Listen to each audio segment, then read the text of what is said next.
It's not caused by illness. It isn't a disease. It's just how a lot of people are born.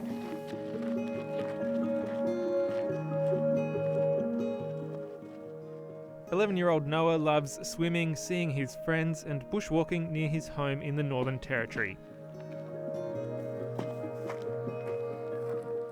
He's also intersex, a term he describes as people born neither typically male nor female.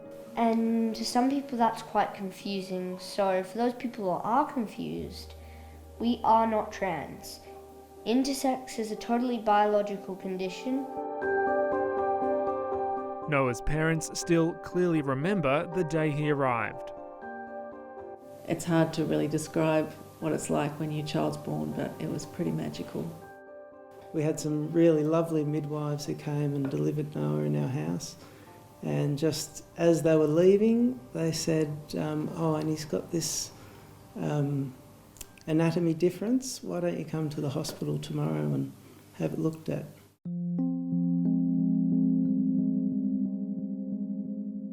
Noah was taken to the local hospital where doctors recommended a transfer to a specialist clinic interstate.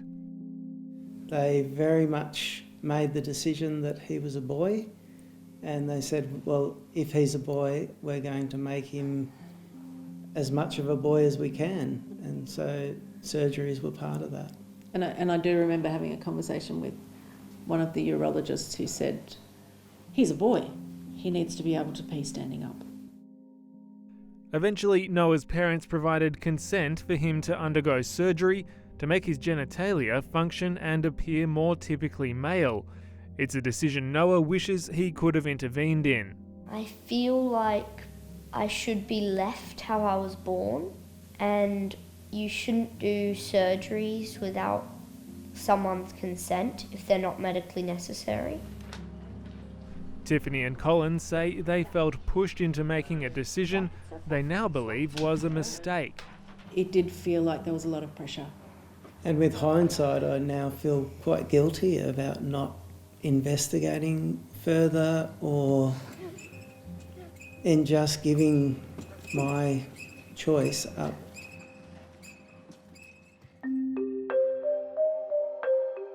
As many as 1.7% of babies are born with some form of intersex variation. There are dozens of different conditions that fit under the umbrella term, and a range of surgeries and treatments used to change intersex people's bodies. Sometimes these medical interventions are necessary and life-saving and can prevent cancer, but others can be deferred. It's these deferrable treatments that can make a person look more typically male or female that many in the intersex community say need to stop. I was born here. My mother explains that Catherine, my twin sister, was born for lunch and I was dessert. Tony Briffa still lives near the former hospital in Melbourne's West, where she was born in 1970.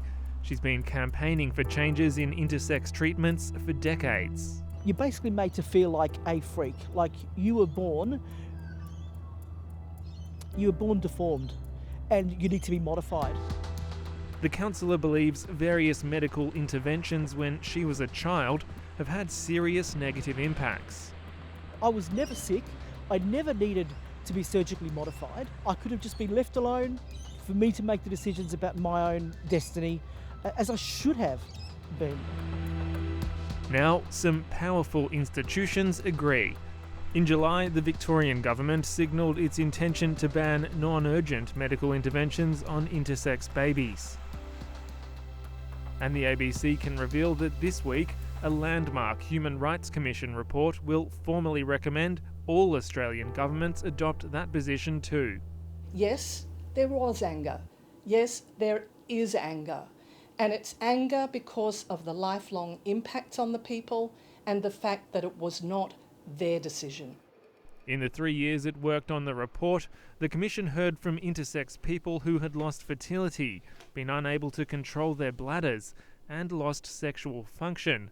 It recommends, where possible, surgeries or treatments should be deferred until the child can make their own decision. They should happen only with the consent of the person concerned. The ABC approached a number of surgeons who operate on children with intersex variations, but none would speak to us on the record. Privately, some hold concerns that the potential benefits of some deferrable treatments have not been given due consideration in the push to reform practices. Other doctors are more open to change.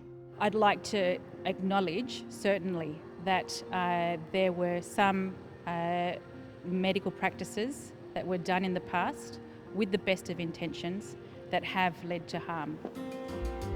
Dr. Jackie Hewitt is an endocrinologist who works with children with intersex variations. She says there are inconsistencies in the medical interventions children are receiving depending on where they're treated, and a more standardised approach is needed. We need more research in the field. We really should have a national independent patient registry so that we can follow up the individuals and we can see where improvements could be made, where changes need to be occurred, and where we can provide the best care for these children and young people moving forward. Not all intersex people are unhappy they were operated on at a young age.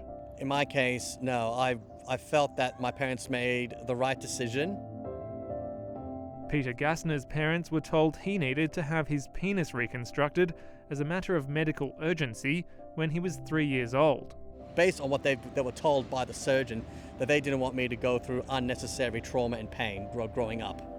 Whilst early surgery worked for him, Peter is backing calls for change. I'm of the 100% belief that unless there's a medical emergency, it should be delayed until the child is able to give legal consent.